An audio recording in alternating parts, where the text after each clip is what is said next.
प्रतीक दिल्ली में joint family के साथ रहता था, लेकिन जॉब की वजह से अपनी माँ के साथ दूसरे शहर में शिफ्ट हो जाता है, जहाँ उसकी प्रीति के साथ लव मैरिज हो जाती है, जिस पर बहू को नापसंद करते हुए उसकी माँ पूरा समय प्रीति को परेशान करने के तरीके निकालती रहती है। प्रीति, कहाँ हो? सुबह का नाश्ता दोपहर में खिलाओगी क्या? इसमें प्रीति और प्रतीक ऑफिस जाने के लिए तैयार हुए कमरे से बाहर आते हैं, जिसे देख सास प्रीति पर भड़कने लगती है। महारानी, तुम सुबह सुबह तैयार होकर घर का सारा काम छोड़कर कहाँ चल दी? जी वो ऑफिस। हैं? तुम ऑफिस जाओगी तो घर में जो सफाई, नाश्ता, खाने का काम है वो क्या मैं करूंगी?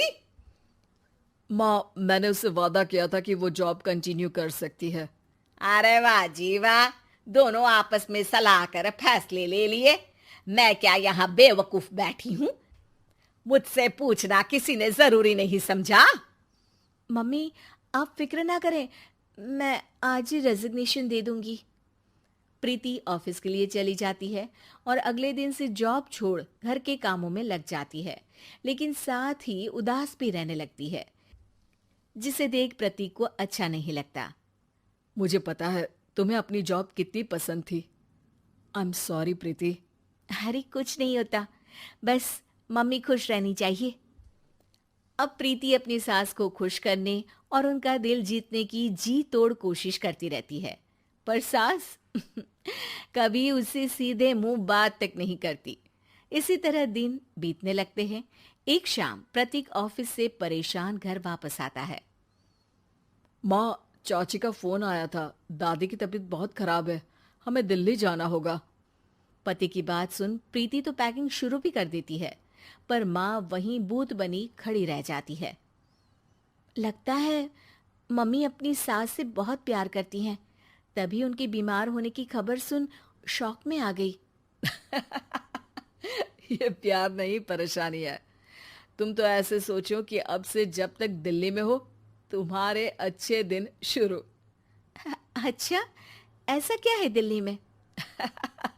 वो तुम्हें कुछ ही घंटों में पता चल जाएगा। सास के रिएक्शन और पति की बात से कंफ्यूज्ड प्रीति दोबारा पैकिंग में लग जाती है, जिसके बाद कुछ घंटों का सफर तय कर तीनों दिल्ली पहुंच जाते हैं, जहां घर के अंदर पहुंचते ही लोगों की भीड़ देख प्रीति परेशान हो जाती है। हे भगवान, इतनी भीड़! प्रतीक, कहीं तुम्हारी दादी को कुछ हो तो नहीं गया ना? पागल, ये भीड़ नहीं, मेरा परिवार है। क्या? इसे तुम परिवार कहते हो? अरे इसे तो जिला घोषित कर देना चाहिए। तुम्हारा परिवार का तो अपना पर्सनल बिग बॉस बन सकता है। हैरान परेशान प्रीति परिवार वाले सदमे से बाहर निकली भी नहीं होती कि सिर पर पल्ला रखे शांत तरीके से सबके साथ बात करते हुए अपनी सास को देख उसे दूसरा सदमा लग जाता है। हाय राम, ये मम्मी का ऐसा भी कोई रूप है? ये तो मुझे पता ही नहीं था। ये तुम्हारी सास का ससुराल है। तभी प्रतीक की बहन बोल पड़ती है। यहाँ आपको ऐसी ऐसी चीजें देखने मिलेंगी जो सपने में भी सोची नहीं होंगी।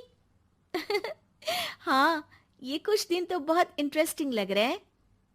सब एक साथ दादी के कमरे में जाते हैं, जहां पहुंचते ही उसे दादी की आवाज सुनाई देती है। क्यों रे, सास से मिलने की फुर्सत मिल गई? दूसरे शहर जाकर छूट क्या मिली? तुम तो भटकता पंछी बन गई। इतने समय में ये तक नहीं पूछा कि जिंदा भी हूं या मर गई। प्रीति की सास अपनी सास के पैर छूती है। अरे कैसी बात कर रही हैं मम्मी, आपको तो मेरी उम्र भी लग जाए। अरे बस कर, ये झूठी उम्र देने वाली बातों का दिखावा ना कर। तेरा बस चले ना तो जो मेरी बची कुची जिंदगी है वो भी अभी खत्म कर दे। अरे बहू कहाँ है? इस पर सास प्रीति को दादी से मिलवाती है। दादी प्रीति को बहुत प्यार देती है। क्यों बहू, तेरी ये सास परेशान तो नहीं करती ना? अगर करती है तो अभी बता दे, मैं इसकी क्लास लगा दूंगी। अरे कैसी बात कर रही हैं माँ जी, भला मैं क्यों किसी को परेशान करूंगी। प्रीति अपनी सास का ये रूप एंजॉय कर ही रही होती है कि तभी चाची वहां आकर प्रीति को अपने साथ ले जाती है।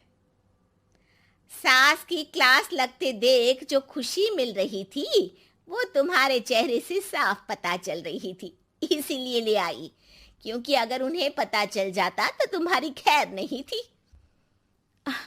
थैंक यू चाची जी। चाची और प्रीति घर में झूले पर बैठी बात कर ही रही होती है कि उसकी सास भी वहां आ जाती है। मतलब यहाँ सारा काम मैं करूं और तुम बैठी हंसी ठिठोली करो? अरे चलो जाओ, खाना बनाओ। सास प्रीति को डांट कर काम करने भेज देती है, जिसे दादी देख लेती है और एक बार फिर सासू माँ की क्लास लग जाती है, जिसे पूरा परिवार मजे से खड़ा होकर देखने लगता है। क्यों रे, मैंने तुझे काम बोला और तू उस बच्ची को परेशान कर रही है। सास की कोई इज्जत रह गई है इस घर में या नहीं? यहाँ खुद की सास होते हुए भी ज्यादा बड़ी बन रही है। अब नहीं मम्मी जी, मैं तो बस थोड़ी मदद के लिए बोल रही थी। सास रसोई में जाकर काम करने लगती है और दादी प्रीति को लेकर वहां से चली जाती हैं। इसी तरह एक हफ्ता बीत जाता है, जिसमें दादी अपनी बहू को डर, इज्जत और प्यार का फर्क समझाती रहती है और प्रीति उसका मजा लेती है। वापस जाते हुए दादी प्रीति और उसकी सास दोनों को अपने पास बुलाती है। मेरी बहू जिद्दी और अड़ियल है, इसलिए उससे हमेशा सही काम करवाने के लिए मुझे सख्ती करनी पड़ती है। लेकिन तुम्हारी बहू अच्छी है, तेरी खुशी के लिए वो अपनी जॉब और सपने भी छोड़कर घर में बैठी है। अपनी बहू के साथ प्यार से रहो। और प्रीति, अगर अभी भी तुम्हारी सास परेशान करे ना, तो फिर तुम्हें पता चल ही गया है कि शिकायत कहाँ करनी है। जी, अपनी सास की ससुराल में उनकी सासू माँ के पास।